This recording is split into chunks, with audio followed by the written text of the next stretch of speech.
Hallelujah. Let's pray. Let's bow down our head. Father, indeed, Lord, our prayer is that the weight of your glory would truly fall on us.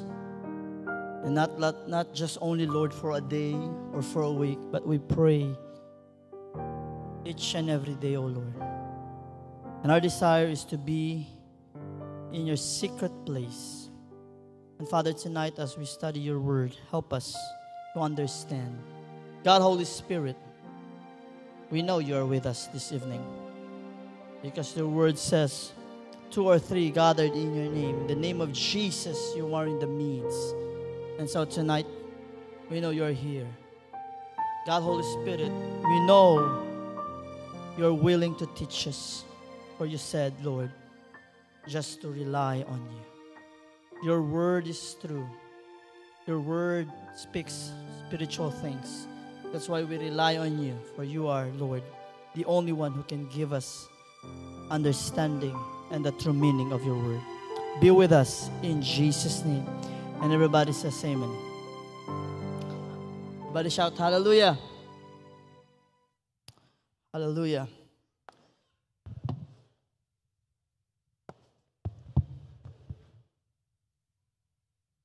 Good evening.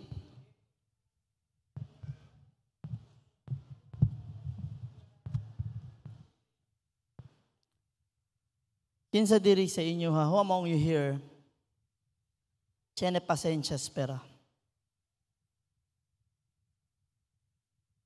Kinsa sa inyo na pasensya muhulat? Okay. Na ba? Tiene ka na to ki, tiene pasensya espera or korto daton pasensya? Ah? Now, my topic for tonight is wait. Everybody say wait. Mahina man abla wait. Ing na hulat. Kabalo mo ka ng hulat, sabi ustedes, usay panulay kayo na sa kinabuhi. Ano dili? Kay karon ara pa na yaliga kita na tiyempo todo instant. Instant coffee, instant noodles, instant todo. Say gani instant anak pa. Eh wala naghulat sa kasal na instant hinoon. Everything we want fast. But it's important to know how to wait. Okay? In the book of Luke, chapter 24, 47 to 49, it says, "And that repentance and remission of sins should be preached in his name among all nations, beginning at Jerusalem. And you're witnesses of these things. You're witnesses of these things." Now,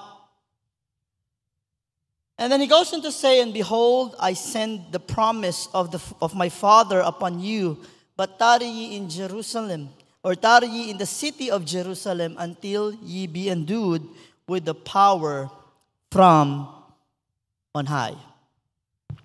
And then if you go to the book of Acts, which is also Luke who wrote the book of Acts, we will find there it says in Acts 1:8, "And ye shall receive after that the Holy Ghost has come upon you." This is the continuation actually. But tonight, let us look at the book of Luke 24, 47 to 49 in a different way. You know, Isaiah 40 verse 31 says, "But they that wait upon the Lord shall renew their strength." They that wait. Everybody say, they that wait. Ang kinsa kabalo hulat. Why do you think the Bible says they that wait? We will find out as we go through. And tonight, hindi tayo naman share because we will be waiting upon the Lord this evening. And we need to be excited. We need to be desperate for His presence in spite of our busy schedules. And I believe, let's be honest and true, most of us here, usay wala na time mag-ampo. Katong spending time with the Lord yun. Ano man, pirmi rason, busy. Di nakahulat. Kano man, kay ang oras. Ang oras. Ang oras. Sige na ang oras. Now, if we look at the book of Luke 24:47 to 49, sa man si Zachary, oy, nagkompetensya man sa kuha. Okay? We can see instructions. Now, there are 1, 2, 3, 4, 5, I think 5 instructions that I'm going to mention before we go sa wait. Here are the instructions. First is this: to preach repentance and remission of sins to all nations. By the way, kay kinsa niya gihatag ang instructions? Unbelievers?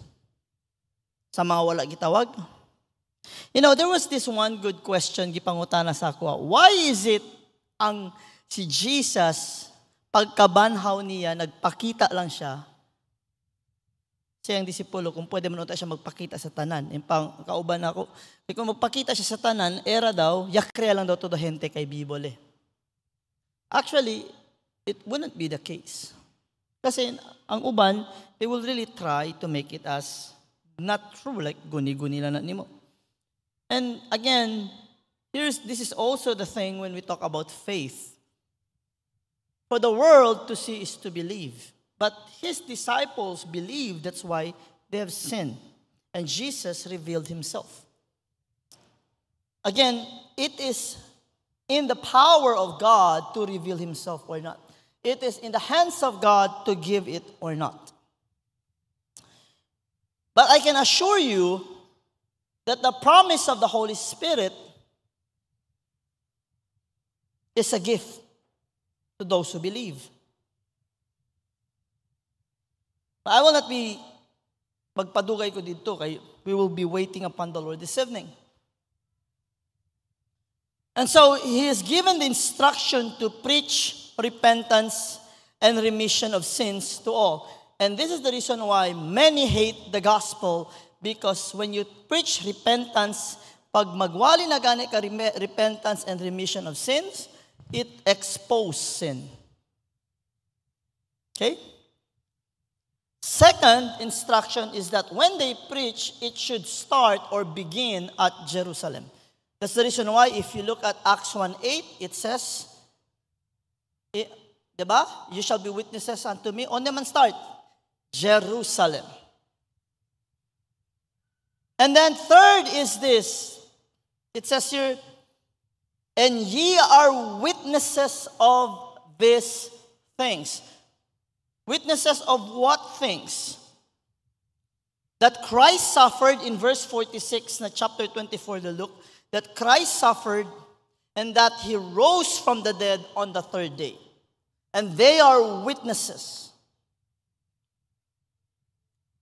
They will be witnesses. And if you look at the preaching of Peter, the first sermon of Peter, this is what he was talking about. And then another instruction he said is this: be filled with the Holy Spirit. Okay? Because he was going to send the promise, you will be filled. It means you need to receive the Holy Spirit. But here's the thing. Sa upat giingon niya, asa ang mas lisod? Ang magwali? Magwali ka sugod sa imong pamilya? Nga mahimo ka witness sa Ginoo, sa kalibutan nga suko sa Ginoo, nga love kayo nila lang sala? Or ang mapuno sa Espiritu Santo? Or baptism with the Holy Spirit? The answer is none of those four. Because ang pinakalisod nga instruction is this: tarry or stay. Nga naman lisod, pastor, magstay. Because when you stay, this is the definition of tari, or it means to linger, to stay longer than expected. It means if you stay longer than expected, it means you do not control ang time sa imong gihulat. It means to not have an agenda. It means when you're there, anything else you are willing to let go. Or to encounter God's presence for an extended period of time. Akilas is when you are already filled, or you are in the presence of the Lord, you just stay in the presence of the Lord. But when we say to tari, or to stay, kung sa ba ito taase na un lugar si tan stay to? What do you do? Butang na lang tao, dili mo busy, nagtambay lang mo sa sako lugar. What are you waiting? For the time, right? You just wait for the time.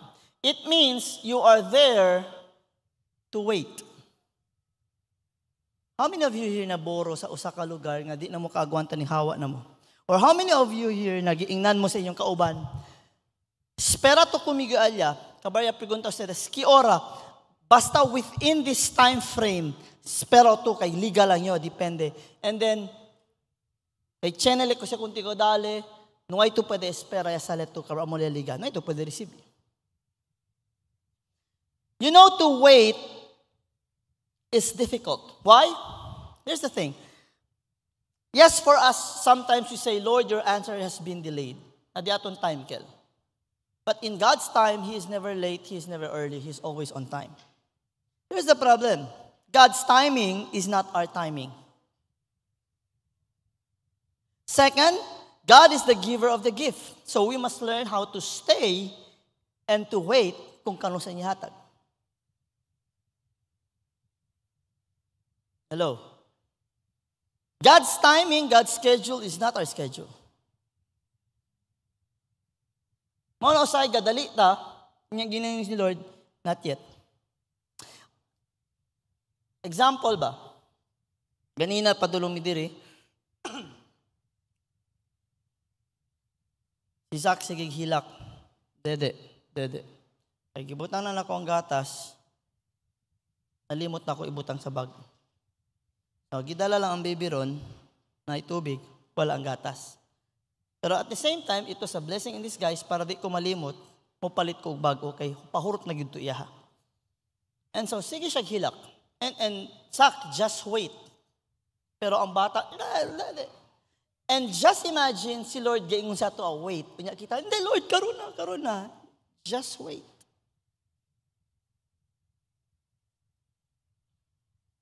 Now, there are times God allows, because there are times also, siyang schedule kasi we are not ready to receive it. Kusay sa bibig na lang ta. Gusto ko. Now,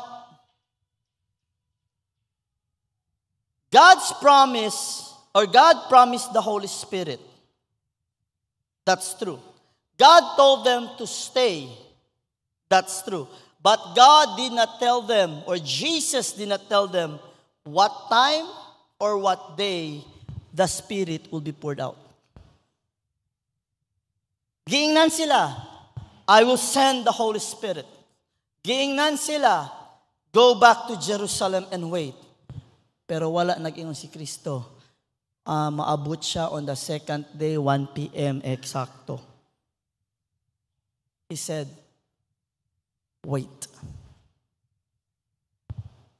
Unya, kung nag-ingon sila, Lord, walay klaro, Lord, busy mi ana, Lord. Naga sila, madawat tingali nila. You know what's kani real talk ni.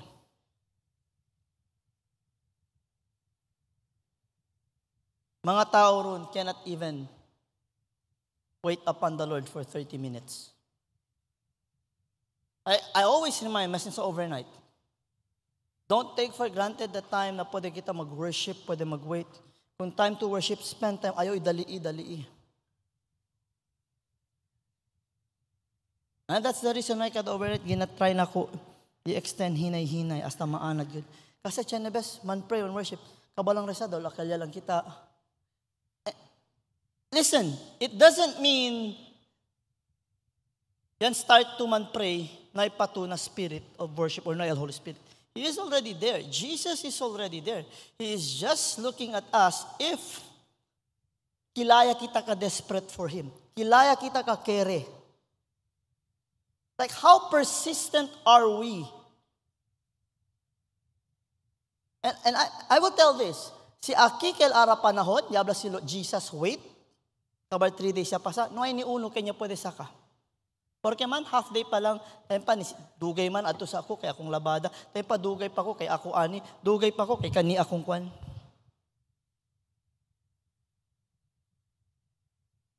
Yes or no? Wait. And that is the reason why we must learn how to wait. And this is the most difficult part. Maski na, pregunta ustedes na mga na discipleship, mga tan start ara. The difficult part, the most difficult part in the ministry is not the persecution coming outside. Is not the whatever, kung kosa mockery or kosa. The difficult part, hindi lang na ministry of being a Christian is to have the discipline to be in the presence of the Lord and stay in the presence of the Lord. And then, Chenebes, no wonder kita why we are not victorious. These are the things we must have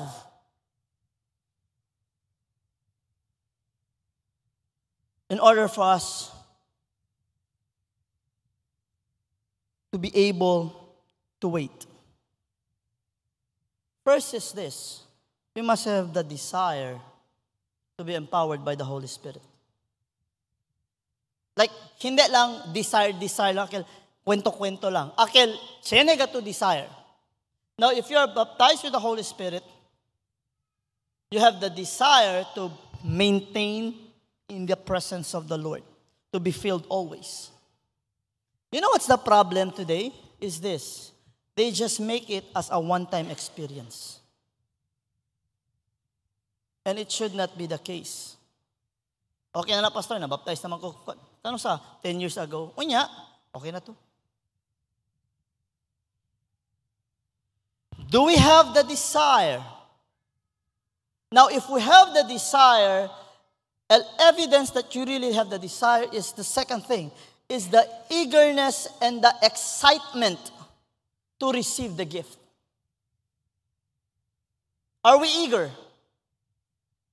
Are we excited? Or basta nagana sa pulong sa Ginoo, basta ani na mura kitag pilmi lang. Okay lang. Walay excitement. Like how many of us here si Abla, siya na waiting upon the Lord?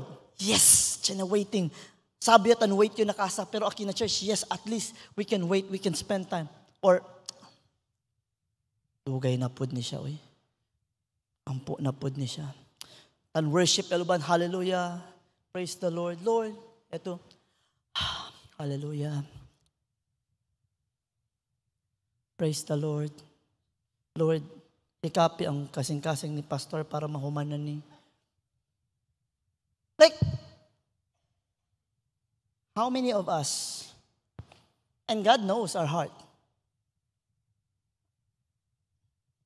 walay eagerness, walay excitement. Pastor, nag-seek yun ko. Nag-seek ba yun ka? Or nag-hide and seek ka? Kung saan na, pastor, nga man hide and seek. Imbes isik niyo mo sa Ginoo, ikaw ang nag-hide para isik ka sa Ginoo.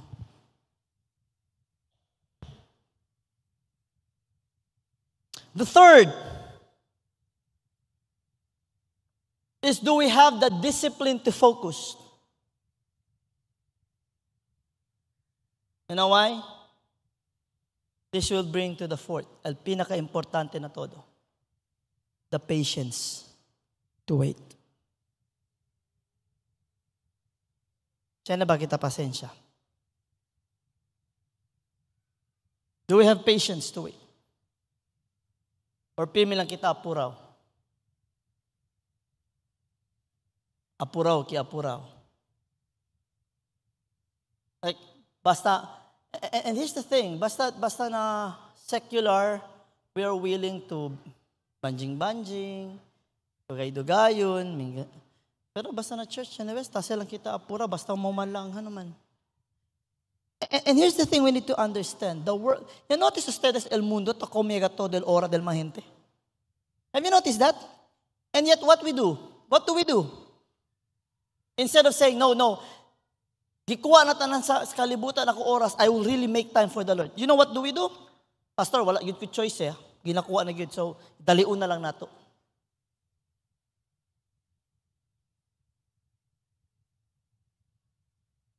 No patience means no discipline to focus. No discipline to focus means you are not excited, you don't have the eagerness. Why? Because clearly, you don't have the desire. And this is what amazes me. I don't know kung wala nabasa or wala lang yun nasabtan. But here's the thing. Jesus promised the Holy Spirit to those who believe. And He's really going to give it as a gift. We don't deserve it. It is by His grace. But the problem is not Him. It's not the giver. It's the receiver.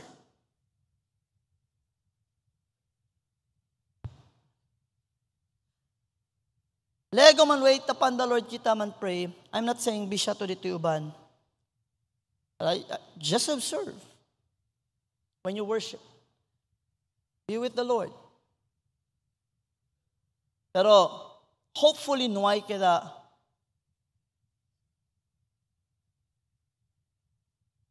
baka na ipagana prinsipya, yabla pa rin yung wait, baka yabla sides, yore tamingga kita bolbeara.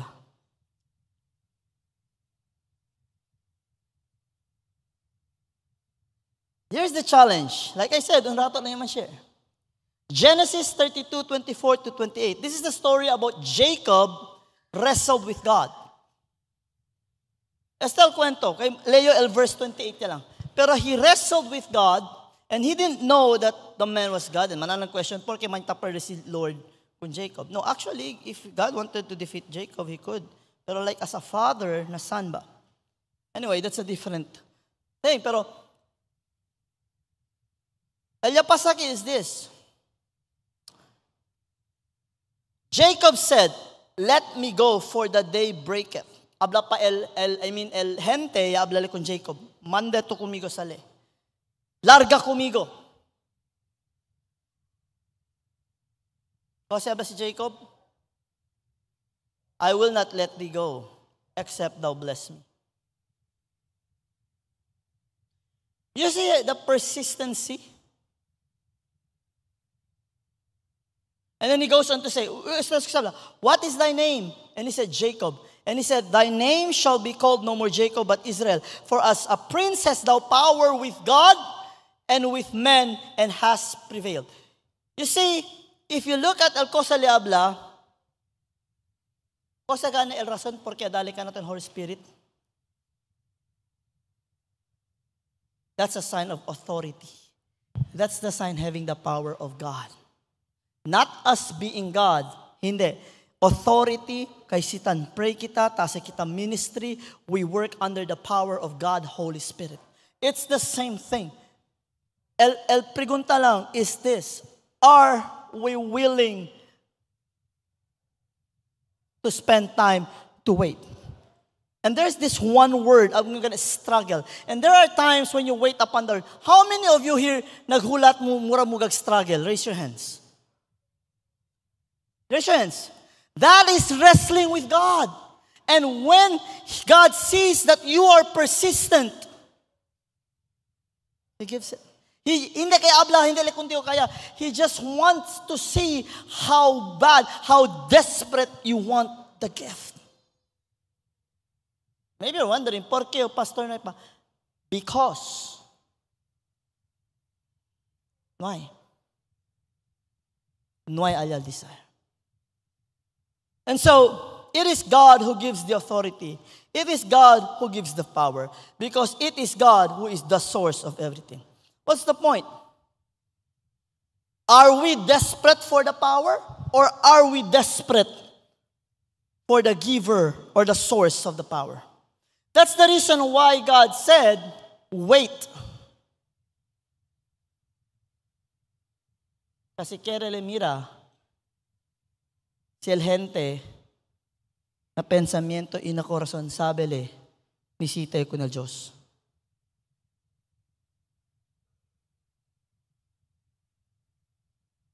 Just to understand, el Diyos na ikanaton dali el power, kabar ablale, ande to solo. When I say power, authority, hindi ka giltamiros na TV ha. But, ansinale, when He gives us the authority, it means we can say, in the name of Jesus, and then God, Holy Spirit, is going to work. And that's why, Allah si Jesus, wait. Are we really desperate for God? Are we really seeking Him? They that wait upon the Lord shall renew. Seek God. Be in His presence. And stay in His presence. Do not just make it a one-time experience. You know, sad to say, nga naman ka nag-appeal, nga naman ka, kasi pastor, gusto lang na ako ma-experience. No. Ang unsa gusto nang ma-experience? One time lang? No. It should not be just a one-time experience. It should be every day. There's a difference between, ay, na-experience lang nako to pati. No. Normal na lang na sa ko. Nga naman, tagadiha ko. Yes or no? Kasi habla Psalm 91, He that experienced the secret place of the Most High.